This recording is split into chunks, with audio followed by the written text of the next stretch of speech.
겨울철 등산, 관절 통증 있어도 괜찮을까요? 안녕하세요, 여러분. 요즘 산에 눈이 쌓이기 시작하면서 설경을 보러 등산 가시는 분들 많으시죠?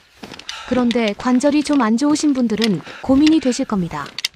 나도 가고 싶은데 무릎이 걱정돼서 이런 생각하시는 분들 계실 거예요. 오늘은 바로 이 이야기를 해보려고 합니다. 겨울 등산, 관절 통증이 있어도 해도 되는 건지, 한다면 어떻게 해야 안전한지 알려드릴게요. 겨울 등산, 관절에 약이 될까, 독이 될까? 결론부터 말씀드리면요. 올바르게 준비하면 약이 되고, 무리하면 독이 됩니다. 사실 통계를 보면 겨울철 등산 부상률이 16% 정도로 사계절 중에서 가장 낮아요. 의외죠? 그런데 문제는 따로 있습니다. 추운 날씨 때문에 관절이 뻣뻣하게 굳어있고 빙판길에서 미끄러질 위험이 높다는 거예요. 겨울에는 기온이 낮아서 우리 몸의 근육이랑 인대가 수축된 상태입니다. 이렇게 굳어있는 상태에서 무리하게 산을 오르면 다치기 쉬워요. 전문가들은 이렇게 조언합니다. 퇴행성 관절염이 있으신 분들은 가파른 경사나 계단이 많은 코스는 피하시고 경사가 완만한 길을 1시간 정도 가볍게 걷는 게 좋다고요. 등산 자체가 나쁜 게 아니라 내 몸 상태를 생각하지 않고 무리하는 게 문제라는 거죠. 내리막길이 더 위험합니다. 많은 분들이 모르시는 사실이 하나 있어요. 산을 올라갈 때보다 내려올 때 무릎에 훨씬 더 큰 충격이 간다는 겁니다.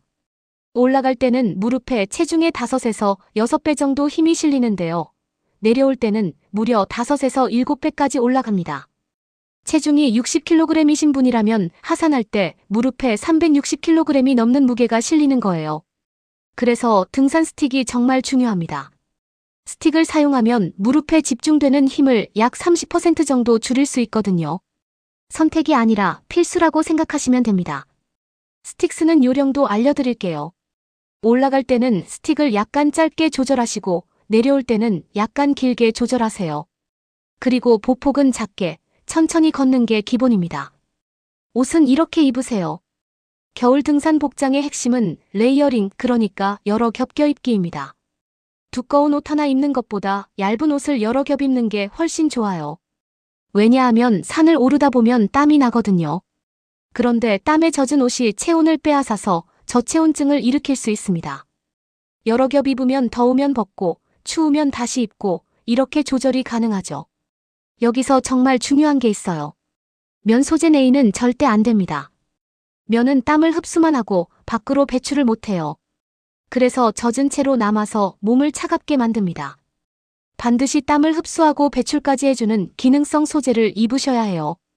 폴리에스터나 메리노올 소재가 좋습니다. 장갑이랑 모자, 목도리도 꼭 챙기세요. 장갑은 손가락보다 조금 여유 있는 걸로 고르시면 손끝이 시린 걸 예방할 수 있습니다. 아이젠은 필수입니다. 겨울 산행에서 아이젠 없이 다니시면 정말 위험합니다. 눈이 쌓인 길을 걷기도 어렵고 특히 내려올 때 미끄러지면 큰 사고로 이어질 수 있어요.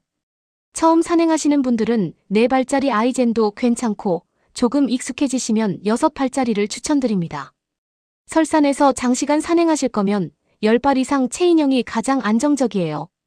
등산화는 방수 기능이 있는 걸로 신으시고 발목까지 보호되는 미드컷이나 하이컷을 추천드립니다. 신발이 눈에 젖으면 동상 위험이 확 높아지거든요. 먹는 것도 중요합니다. 겨울 등산할 때는 에너지 소모가 엄청나요.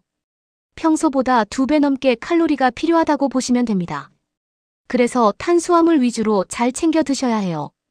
중요한 건 2시간마다 꼭 뭔가를 드셔야 한다는 겁니다. 장시간 등산하다 보면 식욕이 떨어져서 먹어야 할 때를 놓치기 쉬워요. 그러면 탈진할 수 있고 탄수화물이 부족하면 몸이 근육을 분해해서 에너지로 쓰기 때문에 근육 손상까지 올 수 있습니다. 보온병에 따뜻한 물이나 음료를 꼭 챙기세요.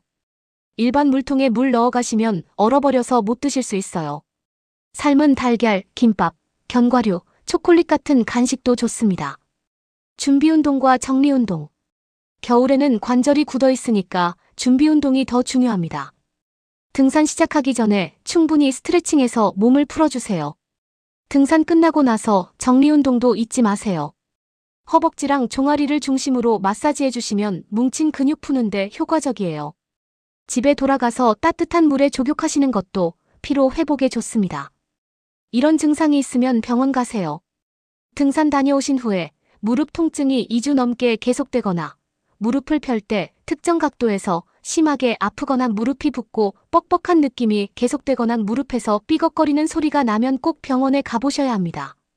그냥 근육통이랑 헷갈리실 수 있는데요. 근육통은 허벅지나 종아리 같은 살 많은 곳이 뻐근하고 일주일 안에 낫습니다. 그런데 관절 부상은 특정 각도에서 심하게 아프고 2주 넘게 가요. 이런 차이를 기억해 두세요. 마무리하며 관절염이 있으시다고 운동을 안 하시면 오히려 더 안 좋아집니다. 움직이지 않으면 주변 근육이랑 인대가 약해지고 체중도 늘어서 관절의 부담이 더 커지거든요. 전문가들도 무릎이 아프거나 붓지 않으면 등산해도 된다고 합니다. 다만 무릎 보호대를 착용하시면 무릎 연골이랑 인대를 보호하는 데 도움이 됩니다. 완등에 대한 욕심은 내려놓으세요. 무릎에 통증이 느껴지면 바로 하산하는 게 더 큰 부상을 막는 방법입니다. 등산 스틱 챙기시고 따뜻하게 입으시고 간식 잘 챙겨 드시면서 안전하게 겨울 산의 아름다움을 즐기시길 바랍니다. 그럼 이 내용이 좋았다면 구독과 좋아요, 알림 설정 부탁하며 주변인에게도 공유해 주셨으면 합니다. 오늘도 건강하세요.